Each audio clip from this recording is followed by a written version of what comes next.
ជំរាបសួរបងប្អូនអរគុណស្វាគមន៍មកកាន់ Channel ខ្ញុំសាយគ្នាម្ដងទៀតហើយនេះខ្ញុំមាននឹងឯវីដេអូថ្មីទៀតហើយនឹងឯថ្មីស្ងាត់ Channel អានេះស្ទាំងកដោឡងពេលបងប្អូនអានេះប្រភេទស្ទាំងកដោហើយស្ទាំងកដោខ្ញុំដែរមាន2ក្បាលបងប្អូននៅក្នុងទ្រុងនៅក្នុងក្ដោក្នុងរោងនោះមានមួយក្បាលទៀតមាន2ក្បាលនេះស្ទាំងកដោដែរយើងឆ្លាតជាងគេបងប្អូនអានេះភាសាវាជាគីឡូស្មូលបងប្អូនវិញលឿនយ៉ាងណាស់យើងបរៀនទៅវាឆាប់បានស្ពឹកតែពួកមើលនៅក្នុងរោងនោះខ្ញុំធ្លាប់ free fly ម្ដងយប់មួយថ្ងៃខ្ញុំចូលទៀវវិញអត់ចូលទៀវតែនេះស្រួលលឿនបាទនេះគីឡូស្មូលសាំងបងឲ្យសាំងទៀត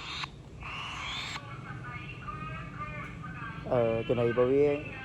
គឺប្រភេទចំណីអានេះបងប្អូនប្រភេទកដោបងប្អូនហ្នឹងប្រភេទស្តាំងប្រហែលអញ្ចឹងគឺវា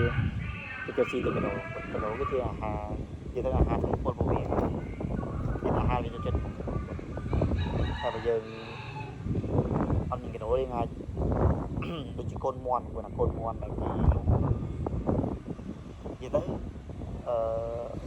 បងប្អូនដែលចិញ្ចឹមពេលប៉ុណ្ណឹងស្ទាំងប្រហែលមិនស្គាល់ហើយកូនមាន់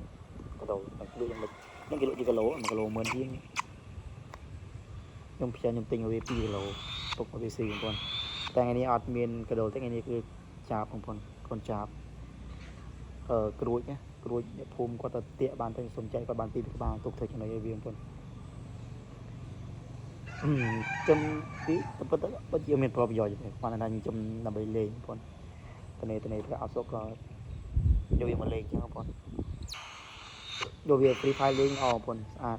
តែបងប្អូនធ្លាប់ឃើញវីដេអូខ្ញុំ free fire លេងនៅក្នុង YouTube នឹងឯងគាត់វានៅក្នុងប្រភេទជាវីដេអូរៀលបងប្អូនអាចចូលមើលបានវីដេអូ free fire ពាក់ព័ន្ធនឹងស្ទាំងគីឡូនេះបងប្អូនអាចចូលមើលបានណាហ្នឹងហើយប៉ុន្តែបើវីដេអូវែងអត់មានទេដោយសារ free fire វាអត់យូរទេមួយផ្លែទេ20ឬក៏30វិនាទីអស់ហើយអញ្ចឹងវាអាចវីដេអូឡងទេណាហើយបងប្អូនអាចចូលមកបានបងប្អូនហើយសម្រាប់បងប្អូនដែលចូលមកថ្មីណាឃើញ Channel ខ្ញុំបងប្អូនកុំភ្លេច